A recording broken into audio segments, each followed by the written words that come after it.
આજરોજ રાજકોટ મ્યુનિસિપલ કોર્પોરેશનની સ્ટેન્ડિંગ કમિટીની બેઠક હતી।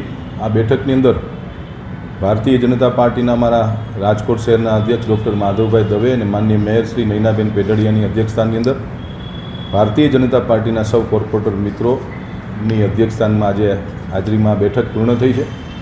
કુલ આ બેઠકની અંદર 114,73,58,000 જેવા અંદાજિત ખર્ચે રાજકોટ શહેરના સર્વાંગી વિકાસ માટે અલગ અલગ કામો માટેની આજની આ સ્ટેન્ડિંગ કમિટીની બેઠકની અંદર કામોને અમે લોકોએ મંજૂરીની બહાલી આપી છે।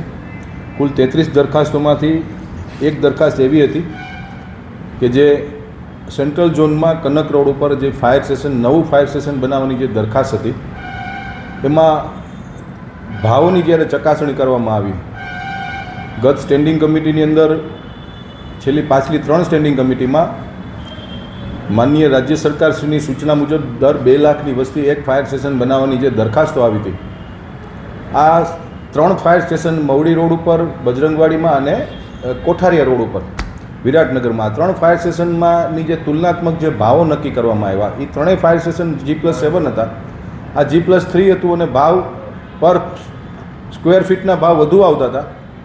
આ તુલનાત્મક ભાવની દ્રષ્ટિએ સ્ટેન્ડિંગ કમિટીના સભ્યો સૌ ભારતીય જનતા પાર્ટીના કોર્પોરેટર સાથે ચર્ચા વિમર્શ કર્યા બાદ આ દરખાસ્તને અમે લોકો રીટેન્ડરમાં લઈ જઈએ છીએ કારણ કે આ દરખાસ્તની અંદર ભાવ વધુ આવતા હતા।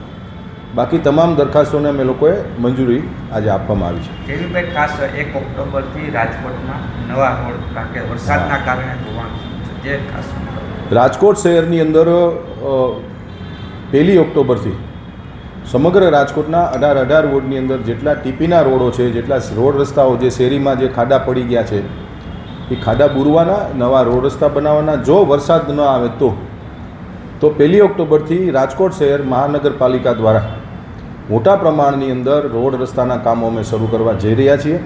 હાલમાં અત્યારે સમગ્ર રાજકોટમાં 18 વોર્ડની અંદર પેચવર્કના કામો અમારા ચાલુ છે।